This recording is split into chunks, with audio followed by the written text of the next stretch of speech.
Exclusive from the Start Trade Times.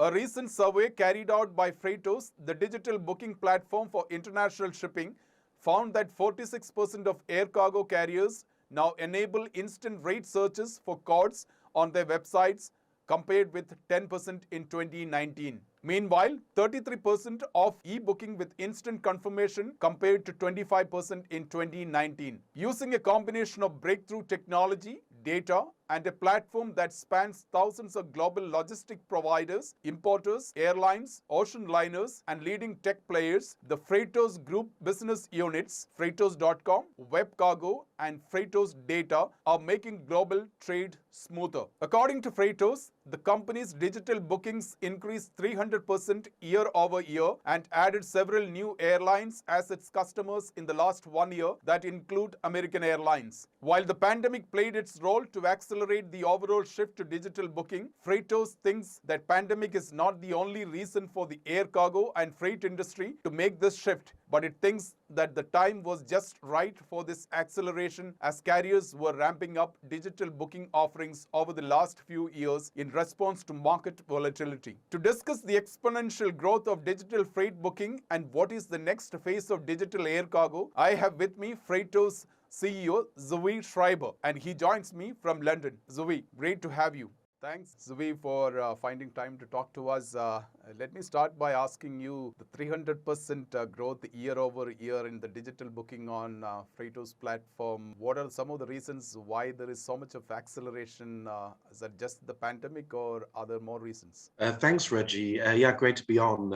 No, I don't think it's related much to the pandemic. It's related to the industry, especially in air cargo, finally adopting digitalization in a very real way. We waited many decades to see digitalization of cargo. In ocean, it started, but we're still right at the beginning. But at least in air cargo, in the last 2 years, 2 to 3 years, there's been a fantastic revolution with airlines really adopting digitalization. Every month, we have another major airline, pretty much on average, at least one a month, launching APIs with instant pricing and instant booking and connecting to our WebCargo by Freightos platform. We're seeing new freight forwarders starting to do digital air cargo bookings every day, literally every single day. On average, we'll have 2 new freight forwarders doing bookings. And so, this is what happens. You wait a long time, but once you've got a critical mass of enough airlines, enough choice of digital bookings, then this industry can move fast when it knows how to. And finally, we've reached a tipping point where digitalization is being adopted very, very rapidly in air cargo. Zvi, quite recently, you did also a survey of the digital air cargo booking and how the industry actually reacted in the last 2 years. And it says that you found about 46% of air cargo carriers now enable instant rate searches for codes on their website, compared with a 10% in 2019.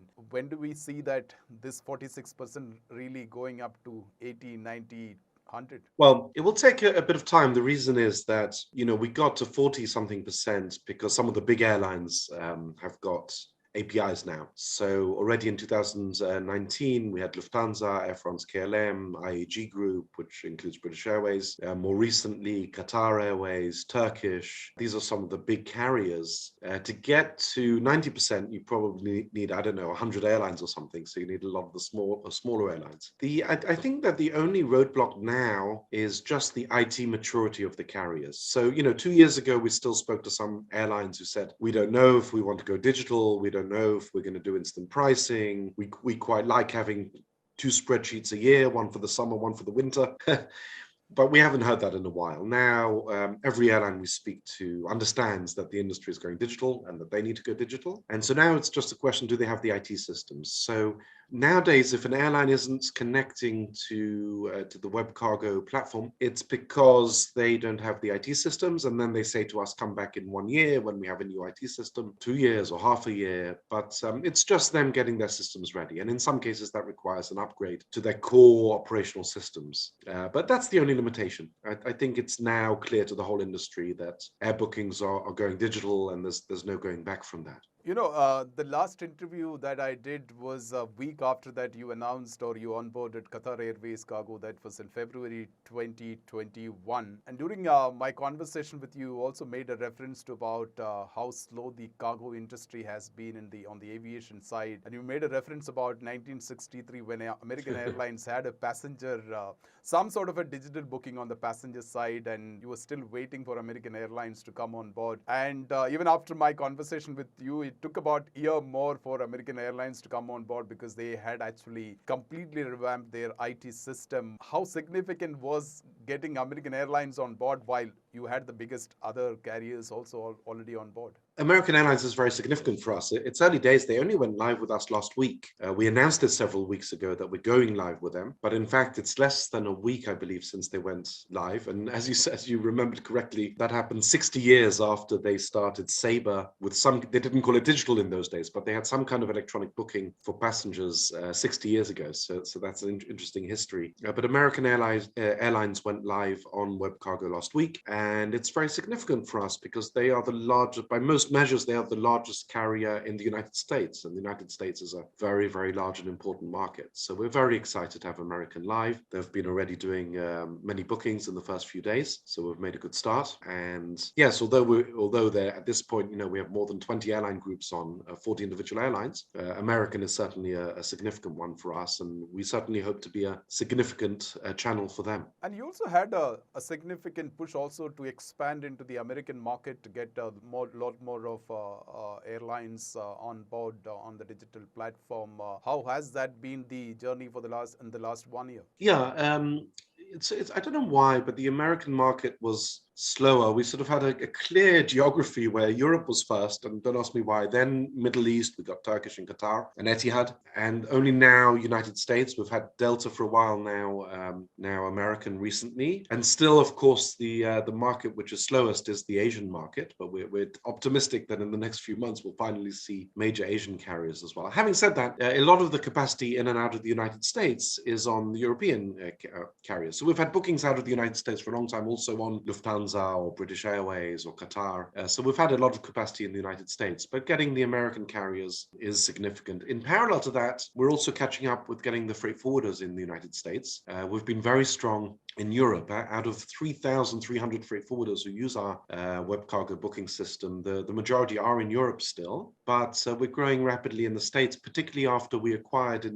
at the end of last year, we acquired 7L Freight. 7L Freight was a major rate management system for air cargo and also LTL for American freight forwarders. And with our acquisition of 7L Freight, we have a shortcut with another roughly 300 American freight forwarders coming onto our platform. And they can now, the exciting thing is they can now do the electronic bookings on WebCargo within 7L Freight. So if they're used to using 7L, they can do electronic bookings there. So all of that combined with American joining means that the American market is poised to catch up with Europe in terms of the adoption of digital air cargo for sure. What is causing Asian airlines to come on board? Asia is supposed to be the biggest air cargo market and quite advanced in terms of when you look at information technology and so software development. Yeah, I don't know. I don't know what the reason is, but then again, I don't know why the whole industry took so long to go digital, 20, 30 years more than, retail or passenger travel. And now that it is going digital, I don't know why Asia is kind of last, but I don't think that will last for long. I think now there are some of the major, I can't name names, but some of the major airlines in Asia are upgrading their IT systems or have upgraded their IT systems. And I hope by the end of this year, you'll see some major Asian liners receiving electronic bookings. Zvi, one of the important things that Freightos does is also the creation of a single API to make things easy for your potential airline customers, freight forwarders to come on board. To that extent, what has been the refinement of your platform in terms of as a very robust technology platform? Yeah, I mean, that's true, Reggie, that a lot of the connections nowadays are technical API connections rather than a user interface. All our connections to the airlines are, system to system API connections. In addition, of course, we give the airlines some nice dashboards with statistics. So that's a user interface aspect. But all of the bookings, pricing are completely online system to system. With the freight forwarders, it's a bit different. The majority of freight forwarders forwarders are using web cargo on the website, webcargo.co, and they're signing in and using it. It's normally a human being booking in most cases, but we do have some of the most sophisticated, some of the biggest freight forwarders who don't use our user interface at all, and they connect to us system to system. They embed our APIs into their system, and their users are doing electronic bookings through web cargo without ever seeing web cargo at all. They see the internal system. So that's not as common with freight forwarders, but some of the most sophisticated freight forwarders, absolutely, we're integrated using an API without ever seeing the user interface. Do you still get hundreds of Excel sheet and you have your robust algorithms that actually read in like seconds and can get them converted into digital data? Oh yeah. Reading in static rates from Excel sheets is still a big part of our business, and it will be for years. In air cargo specifically, I'm pleased to say that based on what we discussed before, I would reckon that close to half of the rates that we have are coming in real time from an API, but still at least half, maybe more, are coming from static Excel sheets.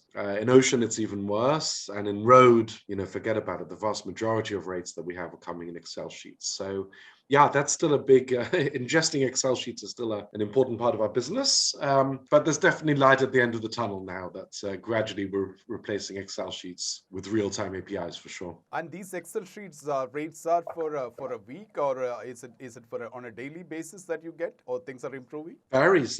Can be daily, can be weekly, can be monthly, can be a seasonal rate for 6 months, all of the above. Zvi, what started in March 2020, we thought that we would be done, the world would be done with the COVID quite soon. It's been more than 2 years. Capacity seems to be still a problem. Freight rates are on the higher. We still see Shanghai completely locked down. China is under severe lockdown measures. They have zero tolerance on COVID. There's going to be constraint on the capacity. How do you look at the global supply chains and the impact on freight capacity made available and the impact on freight rates?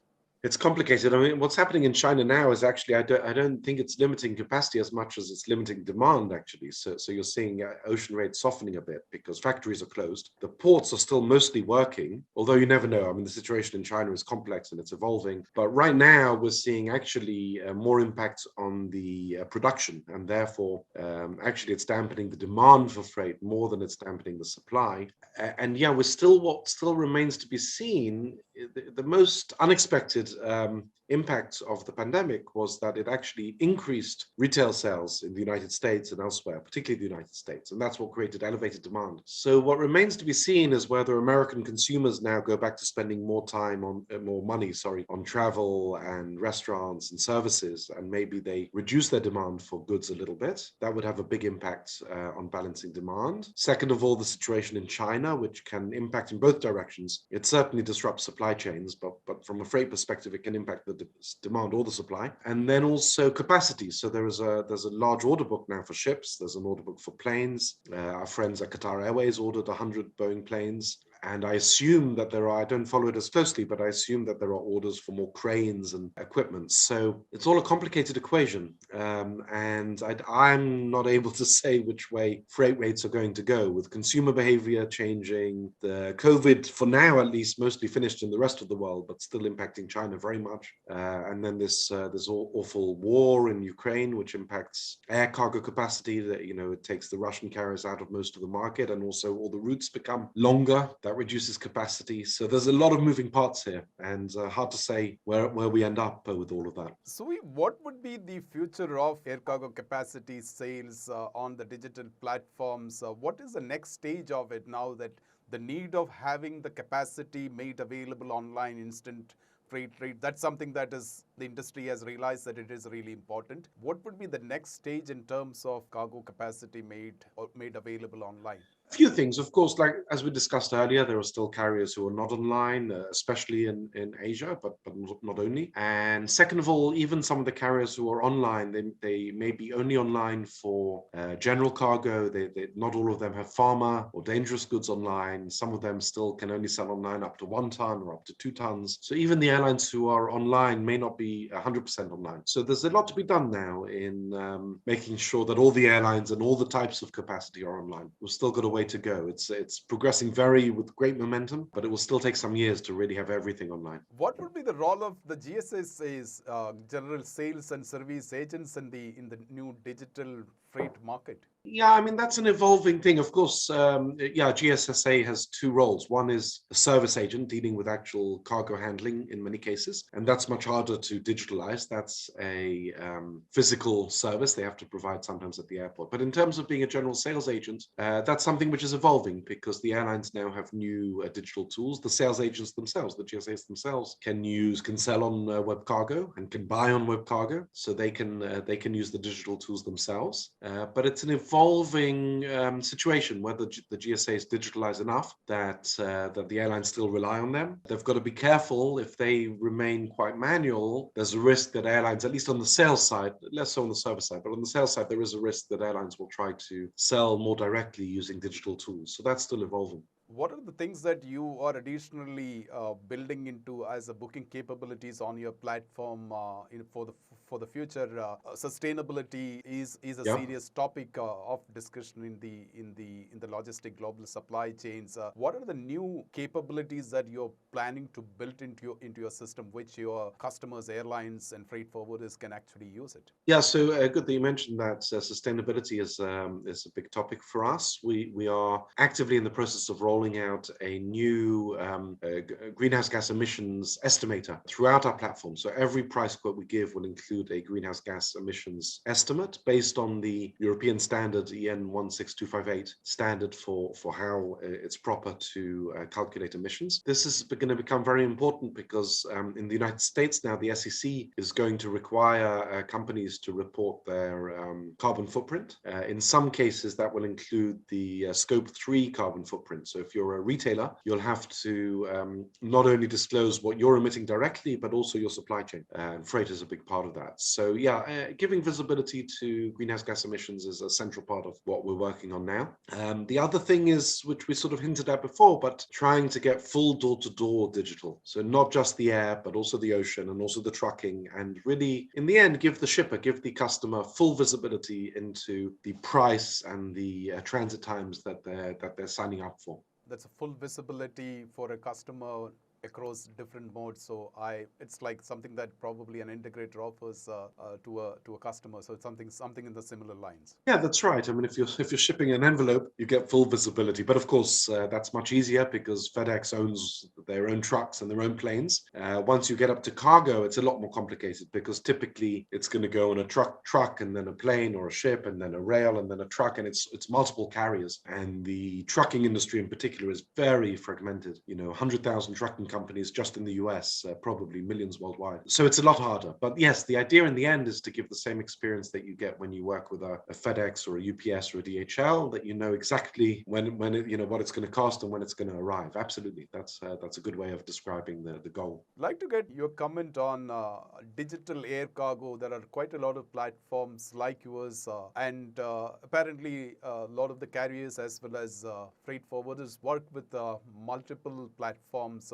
What is your evaluation of the different multiple platforms that say, do you see a consolidation in the near future, or will there be everyone has their own place to play and there is a market for everyone? In terms of the platforms, like ourselves. Look, I think platforms by their nature, end up consolidated. You end up in passenger travel, you've got basically Sabre and Amadeus. You've basically got two, and that's been the case for decades. And the reason is that everyone wants liquidity. So the freight forwarders want to use the platform where most of the airlines are. The airlines want to use the platform where most of the freight forwarders are. So the buyers, so naturally, the platform which is biggest normally becomes fairly dominant. Of course, in most industries, it's not winner takes all. It's sort of winner takes most, and there are usually two or three platforms, not usually more than that. We do have data which indicates that web cargo is now by some significant margin the biggest platform for airline cargo bookings. We definitely have the most number of airlines and the most number of forwarders based on public information. So we believe that we're well positioned to be the leading platform and remain the leading platform as we grow. However, However, we're not complacent. I mean, if we don't keep giving good service and good features and good experience, then people can move very quickly to another platform. So we have to work very hard to we worked very hard to earn our leadership position. We have to work very hard to keep it. And if we do, then I believe that WebCargo will be the leading platform, and there may be one or two others.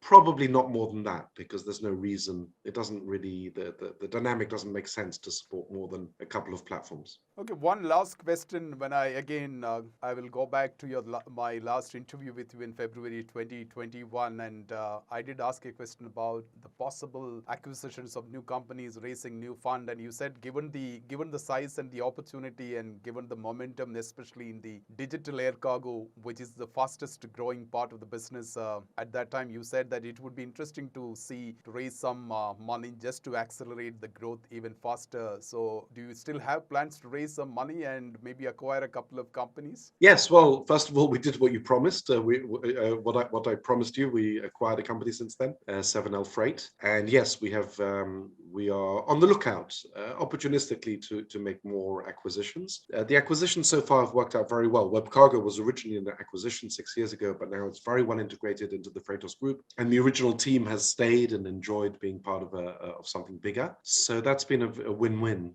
So we definitely hope to repeat that. And yes, of course, we will be looking to raise more capital at some point in order to finance our growth and acquisitions. Yes. Thanks, Zvi. It's been a pleasure talking to you. Always a pleasure.